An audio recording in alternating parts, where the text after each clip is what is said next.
ಇತಿಹಾಸ ಅಂದ ಕ್ಷಣ ನಮಗೆ ನೆನಪಾಗುವುದು ದೊಡ್ಡ ಸಾಮ್ರಾಜ್ಯಗಳು, ಸಿಂಹಾಸನಕ್ಕಾಗಿ ನಡೆದ ಘರ್ಷಣೆಗಳು. ಆದರೆ ಕೆಲವು ರಾಜರು ಇತಿಹಾಸದಲ್ಲಿ ಅಜರಾಮರರಾಗಿ ಉಳಿಯುವುದು ಅವರು ಗೆದ್ದ ಯುದ್ಧಗಳಿಂದಲ್ಲ, ಅವರು ಪಾಲಿಸಿದ ಸಿದ್ಧಾಂತಗಳಿಂದ. ಅಂತ ಒಬ್ಬ ವೀರನ ಬಗ್ಗೆ ಒಂದು ಪ್ರಸಿದ್ಧ ಶ್ಲೋಕವಿದೆ, ಅದನ್ನ ಕೇಳಿ.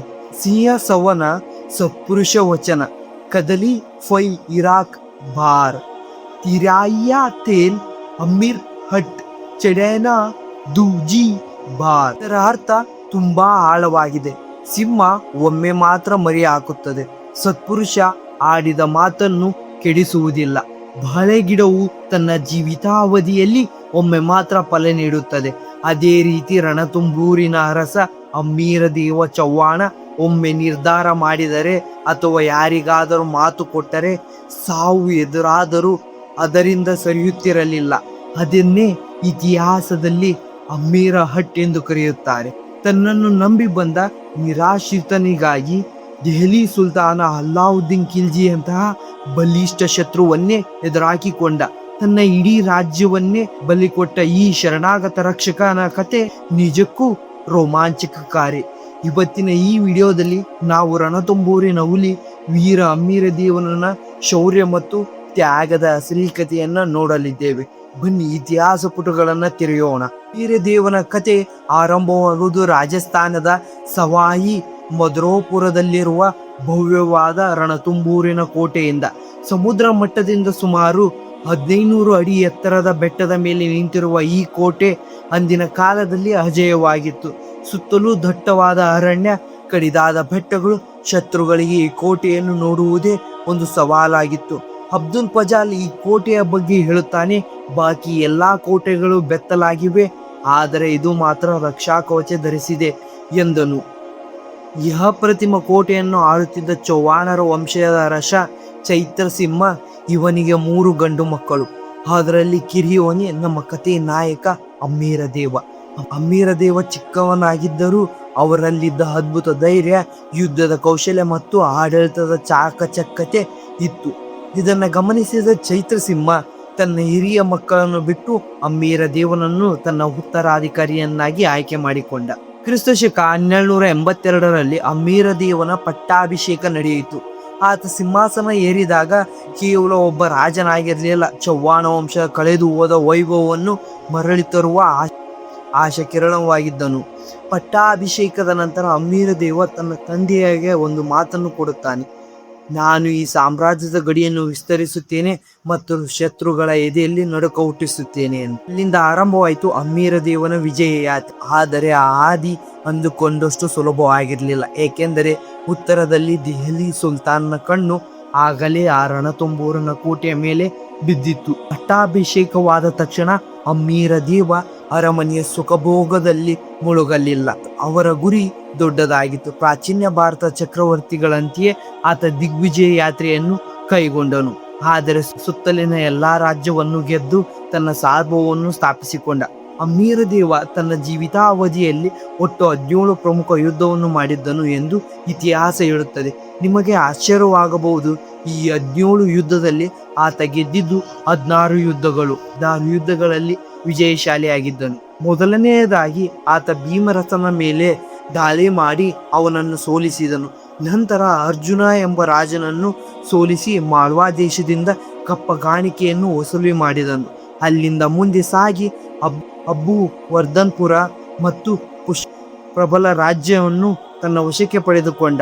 ಅಷ್ಟೇ ಅಲ್ಲ, ಮೇವಾರದ ಶಕ್ತಿಶಾಲಿ ರಾಜ ಸಮರಸಿಂಹನನ್ನು ಯುದ್ಧದಲ್ಲಿ ಸೋಲಿಸಿ ತನ್ನ ಪರಾಕ್ರಮ ಏನೆಂದು ತೋರಿಸಿದನು. ದಿಗ್ವಿಜಯ ಯಾತ್ರೆಯ ನಂತರ ಅಮೀರ ದೇವ ರಣತುಂಬೂರಿಗೆ ಮರಳಿದಾಗ ಆತ ಕೇವಲ ಒಬ್ಬ ರಾಜನಾಗಿರಲಿಲ್ಲ, ಉತ್ತರ ಭಾರತದ ಒಬ್ಬ ಶಕ್ತಿಶಾಲಿ ಚಕ್ರವರ್ತಿಯಾಗಿ ಬೆಳೆದಿದ್ದ. ತನ್ನ ಈ ಗೆಲುವಿನ ಸಂಕೇತವಾಗಿ ಆತ ರಣತುಂಬೂರಿನಲ್ಲಿ ಕೋಟಿ ಯಜ್ಞ ಎಂಬ ಮಹಾಯಾಗವನ್ನು ಮಾಡಿದ್ದನು. ಆದರೆ ಅತಿಯಾದ ಬೆಳವಣಿಗೆ, ಶತ್ರುಗಳು ಹುಟ್ಟುವುದು ಸಹಜ ಅಲ್ವಾ? ಅಮೀರ ದೇವನ ಈ ಸತತ ಗೆಲುವುಗಳು ದೆಹಲಿ ಸುಲ್ತಾನ್ ನಿದ್ದೆಗೆಡಿಸಿತ್ತು. ಅದರಲ್ಲೂ ಜಲಾಲುದ್ದೀನ್ ಖಿಲ್ಜಿ ಈ ಕೋಟೆಯನ್ನು ವಶಪಡಿಸಿಕೊಳ್ಳಲು ಹವಣಿಸುತ್ತಿದ್ದ. ಆದರೆ ಅಮೀರ ದೇವನ ಪರಾಕ್ರಮದ ಮುಂದೆ ಜಲಾಲುದ್ದೀನ್ ಸೋತು ಮರಳಾಗಬೇಕಾಗಿತ್ತು. ಆಗಲೇ ದೆಹಲಿಯ ಸಿಂಹಾಸನಕ್ಕೆ ಬಂದವನೇ ಈ ಕ್ರೂರಿ ಅಲ್ಲಾವುದ್ದೀನ್ ಖಿಲ್ಜಿ. ಅಮೀರ ದೇವನ ಅಸಲಿ ಪರೀಕ್ಷೆ ಶುರುವಾಗಿದ್ದೇ ಇಲ್ಲಿ. ಈಗ ಈ ಕತೆ ಒಂದು ರೋಮಾಂಚಕ ಘಟ್ಟಕ್ಕೆ ಬಂದು ನಿಂತಿದೆ. ಇತಿಹಾಸದಲ್ಲಿ ದೊಡ್ಡ ದೊಡ್ಡ ಸಾಮ್ರಾಜ್ಯಗಳು ಉರುಳಲು ಒಂದಲ್ಲ ಒಂದು ಬಲವಾದ ಕಾರಣವಿರುತ್ತದೆ. ಅಮೀರ ದೇವನ ವಿಷಯದಲ್ಲೂ ಈ ಕಾರಣವಾಗಿದ್ದು ಅವರಿಗಿದ್ದ ಶರಣಾಗತ ರಕ್ಷಣಾ ಎಂಬ ಅಚ್ಚಲವಾದ ತತ್ವ. ಅಂದು 1299 ಇಸ್ವಿ ದೆಹಲಿ ಸುಲ್ತಾನ ಅಲಾವುದ್ದೀನ್ ಖಿಲ್ಜಿಯ ಸೈನ್ಯ ಗುಜರಾತಿನ ಮೇಲೆ ದಂಡೆತ್ತಿ ಹೋಗಿ ಮರಳುತ್ತಿತ್ತು. ಆ ಸಮಯದಲ್ಲಿ ಲೂಟಿ ಮಾಡಿದ ಹಣ ಹಂಚಿಕೆಯ ವಿಷಯದಲ್ಲಿ ಖಿಲ್ಜಿಯ ಸೈನ್ಯದೊಳಗೆ ದಂಗೆ ಏಳುತ್ತದೆ. ಈ ದಂಗೆಯ ನಾಯಕತ್ವ ವಹಿಸಿದವನೇ ಒಬ್ಬ ಮಂಗೋಲಿಯನ್ ಸೇನಾಧಿಪತಿ. ಅವನ ಹೆಸರೇ ಮೊಹಮ್ಮದ್ ಶಾ. ಪ್ರಾಣ ಭಯದಿಂದ ಓಡಿ ಬಂದ ಮೊಹಮ್ಮದ್ ಶಾ ಮತ್ತು ಅವನ ಸಹೋದರರು ಅನೇಕ ರಾಜರ ಬಳಿ ಹೋಗಿ ಆಶ್ರಯ ಬೇಡುತ್ತಾರೆ. ಆದರೆ ಖಿಲ್ಜಿಯ ಕ್ರೌರ್ಯಕ್ಕೆ ಹೆದರಿ ಯಾರೊಬ್ಬ ರಾಜರು ಅವರಿಗೆ ಬಾಗಿಲು ತೆರೆಯುವುದಿಲ್ಲ. ಕೊನೆಗೆ ಅವರು ಬಂದು ನಿಂತಿದ್ದು ರಣತುಂಬೂರಿನ ಅಮೀರ ದೇವನ ಮುಂದೆ. ಅಮೀರ ದೇವನಿಗೆ ಗೊತ್ತಿತ್ತು, ಈ ವ್ಯಕ್ತಿಗೆ ಆಶ್ರಯ ಕೊಟ್ಟರೆ ದೆಹಲಿ ಸುಲ್ತಾನ ಕೆಂಗಣ್ಣಿಗೆ ಗುರಿಯಾಗಬೇಕಾಗುತ್ತದೆ ಎಂದು. ಇಡೀ ರಾಜ್ಯವೇ ಯುದ್ಧದ ಬೆಂಕಿಯಲ್ಲಿ ಬೇಯಬೇಕಾಗುತ್ತದೆ ಎಂದು. ಆದರೂ ಅಮೀರ ದೇವ ಏನು ಮಾಡಿದ ಗೊತ್ತಾ? ಆತ ಹೇಳಿದ, ನನ್ನ ಕದ ತಟ್ಟಿದವರ ಶತ್ರುವೇ ಆಗಿರಲಿ, ಅವರು ಶರಣು ಬಂದ ಮೇಲೆ ಅವರನ್ನು ಕಾಪಾಡುವುದು ಒಬ್ಬ ಕ್ಷತ್ರಿಯ ಧರ್ಮ ಎಂದು. ಖಿಲ್ಜಿಗೆ ಈ ವಿಷಯ ತಿಳಿದಾಗ ಆತ ಕೋಪದಿಂದ ಕೆಂಡವಾಗುತ್ತಾನೆ. ತಕ್ಷಣವೇ ಅಮೀರ ದೇವನಿಗೆ ಸಂದೇಶ ಕಳಿಸುತ್ತಾನೆ, ಮೊಹಮ್ಮದ್ ಶಾ ನಮಗೆ ಒಪ್ಪಿಸಿ ಬಿಡು ಅಥವಾ ಪರಿಣಾಮ ಎದುರಿಸಲು ಸಿದ್ಧರಾಗು. ಆದರೆ ಅಮೀರ ದೇವ ಉತ್ತರ ಮಾತ್ರ ಸರಳ ಮತ್ತು ಖಡಕ್ ಆಗಿತ್ತು. ನಾನು ಕೊಟ್ಟ ಮಾತಿನಿಂದ ಹಿಂದೆ ಸರಿಯುವವನಲ್ಲ. ನಿನ್ನ ಸೈನ್ಯದೊಂದಿಗೆ ಯುದ್ಧಕ್ಕೆ ಬಾ, ಸ್ವಾಗತಿಸುತ್ತೇನೆ. ಕೇವಲ ಒಬ್ಬ ವ್ಯಕ್ತಿಗಾಗಿ ಇಡೀ ಸಾಮ್ರಾಜ್ಯವನ್ನೇ ಪಣಕ್ಕಿಟ್ಟ ಇಂಥ ಧೈರ್ಯವನ್ನು ನೀವು ಇತಿಹಾಸದಲ್ಲಿ ಬೇರೆಲ್ಲೂ ನೋಡುವುದಕ್ಕೆ ಸಾಧ್ಯವೇ ಇಲ್ಲ. ಇದೇ ಹಠ, ಇದೇ ಧರ್ಮ ಅಮೀರ ದೇವ ಮತ್ತು ಅಲಾವುದ್ದೀನ್ ಖಿಲ್ಜಿಯ ನಡುವೆ ಭೀಕರ ಯುದ್ಧಕ್ಕೆ ಮುನ್ನುಡಿ ಬರೆದಿತ್ತು. ಖಿಲ್ಜಿಯ ಕೆಂಗಣ್ಣು ಈಗ ನೇರವಾಗಿ ರಣತುಂಬೂರಿನ ಮೇಲೆ ಬಿದ್ದಿತ್ತು. 1301 ಸುಮಾರಿಗೆ ಅಲಾವುದ್ದೀನ್ ಖಿಲ್ಜಿ ತನ್ನ ಬೃಹತ್ ಸೈನ್ಯದೊಂದಿಗೆ ಕೋಟೆಯ ಮುತ್ತಿಗೆಯನ್ನು ಹಾಕಿದನು. ಇದು ಸಣ್ಣ ಪುಟ್ಟ ಯುದ್ಧವಾಗಿರಲಿಲ್ಲ. ತಿಂಗಳು ಕಾಲ ಶತ್ರುಗಳ ಸೈನ್ಯ ಕೋಟೆಯ ಸುತ್ತಲೂ ಬೀಡು ಬಿಟ್ಟಿತ್ತು. ಸೈನ್ಯ ಎಷ್ಟು ಪ್ರಯತ್ನಿಸಿದರೂ ಕೋಟೆಯ ಒಳಗಿದ್ದ ಅಮೀರ ದೇವನ ವೀರನನ್ನು ಸೋಲಿಸಲು ಸಾಧ್ಯವಾಗಲಿಲ್ಲ. ಅಮೀರ ದೇವನ ರಣತಂತ್ರ ಎಷ್ಟಿತ್ತೆಂದರೆ, ಬೆಟ್ಟದ ಮೇಲಿನಿಂದ ಕಲ್ಲು ಮತ್ತು ಬಿಸಿ ಎಣ್ಣೆಯನ್ನು ಸುರಿಯುವ ಮೂಲಕ ಶತ್ರುಗಳ ಸೈನ್ಯ ಹಣ್ಣುಗಾಯಿ ನೀರುಗಾಯಿ ಮಾಡುತ್ತಿತ್ತು. ಸ್ವತಃ ಅಲಾವುದ್ದೀನ್ ಖಿಲ್ಜಿಯೇ ಮೈದಾನಕ್ಕಿಳಿದರೂ ಕೋಟೆಯ ಒಳಗೆ ಹೋಗಲು ದಾರಿಯೇ ಸಿಗಲಿಲ್ಲ. ಆದರೆ ಇತಿಹಾಸದಲ್ಲಿ ಒಂದು ಮಾತಿದೆ, ನಮ್ಮವರೇ ಬೆನ್ನಿಗೆ ಚೂರಿ ಹಾಕದಿದ್ದರೆ ನಾವು ಸೋಲುತ್ತಿರಲಿಲ್ಲ. ಇಲ್ಲಿಯೂ ಆಗಿದ್ದೇ ಅದೇ. ಅಮೀರ ದೇವನ ಸೈನ್ಯದಲ್ಲಿದ್ದ ರತಿಪಾಲ್ ಮತ್ತು ಪ್ರಣಮಲ್ ಎಂಬ ಇಬ್ಬರು ಸೇನಾಧಿಪತಿಗಳಿಗೆ ಖಿಲ್ಜಿ ಆಮಿಷ ಒಡ್ಡಿದನು.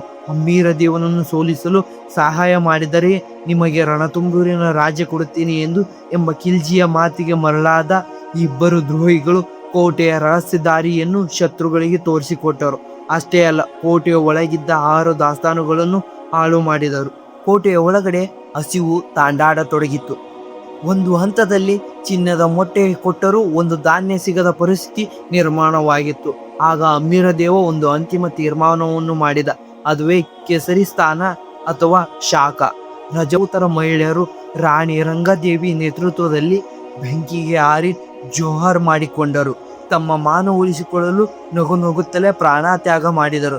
ಇದನ್ನು ನೋಡಿದ ಅಮೀರ ದೇವ ಕೇಸರಿ ವಸ್ತ್ರ ಧರಿಸಿ ಕಣ್ಣಲ್ಲಿ ಕೆಂಡ ದುಂಡಿಗೆಯನ್ನು ತುಂಬಿಕೊಂಡು ಕೋಟೆಯ ಬಾಗಿಲನ್ನು ತೆರೆದನು.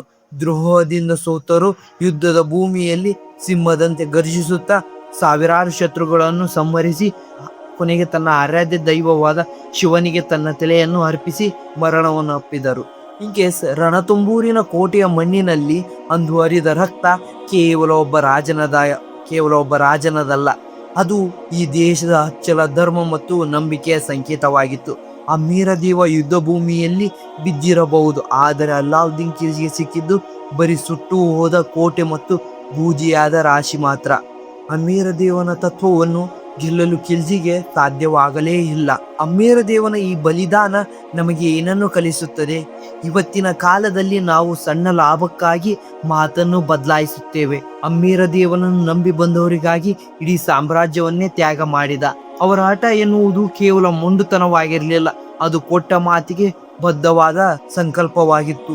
ಇಂದಿಗೂ ರಾಜಸ್ಥಾನದ ಜನಪದ ಗೀತೆಗಳಲ್ಲಿ ಕಥೆಗಳಲ್ಲಿ ಅಮೀರ ದೇವ ಒಬ್ಬ ಪರಾಕ್ರಮ ನಾಯಕನಾಗಿ ಜೀವಂತವಾಗಿದ್ದಾರೆ. ಇತಿಹಾಸ ಅಂದರೆ ಬರೀ ಸಾವು ನೋವುಗಳಲ್ಲ, ಅದು ನಮ್ಮ ಅಸ್ಮಿತೆಯ ಪ್ರತಿಬಿಂಬ. ಅಮೀರ ದೇವ ಚವ್ಹಾಣ ಅವರ ಕಥೆ ನಮಗೆ ಕಲಿಸುವುದು ಒಂದೇ: ಬದುಕಿದ್ದರೆ ಗೌರವದಿಂದ ಬದುಕಬೇಕು, ಸತ್ತರೆ ಆದರ್ಶವಾಗಿ ಸಾಯಬೇಕು. ರಣತಂಬೂರಿನ ಕೋಟೆಗೆ ನಾವು ಯಾವಾಗಲಾದರೂ ಭೇಟಿ ನೀಡಿದರೆ ಅಲ್ಲಿ ಗಾಳಿಯಲ್ಲಿ ಇಂದಿಗೂ ಅಮೀರ ದೇವನ ಶೌರ್ಯದ ಪ್ರತಿಧ್ವನಿ ಕೇಳಿಸುತ್ತದೆ. ಈ ವೀರನಿಗೆ ನಮ್ಮದೊಂದು ಸಲಾಂ. ಇನ್ಕೇಸ್ ಈ ವಿಡಿಯೋ ನಿಮಗೆ ಇಷ್ಟ ಆದರೆ ಇನ್ನೂ ಹೆಚ್ಚು ಜನಕ್ಕೆ ಇದನ್ನ ಶೇರ್ ಮಾಡಿ. ಇಂಥ ಹೆಚ್ಚಿನ ವಿಡಿಯೋಗಾಗಿ ನಮ್ಮ ಚಾನಲ್ನ ಸಬ್ಸ್ಕ್ರೈಬ್ ಮಾಡಿ. ಅಮೀರ ದೇವನ ವ್ಯಕ್ತಿತ್ವ ಬಗ್ಗೆ ನಿಮ್ಮ ಅನಿಸಿಕೆಗಳನ್ನು ಕಾಮೆಂಟ್ ಬಾಕ್ಸ್ನಲ್ಲಿ ಕಾಮೆಂಟ್ ಮಾಡಿ. ಮತ್ತೆ ನೆಕ್ಸ್ಟ್ ವಿಡಿಯೋದಲ್ಲಿ ಸಿಗೋಣ. ಓಕೆ.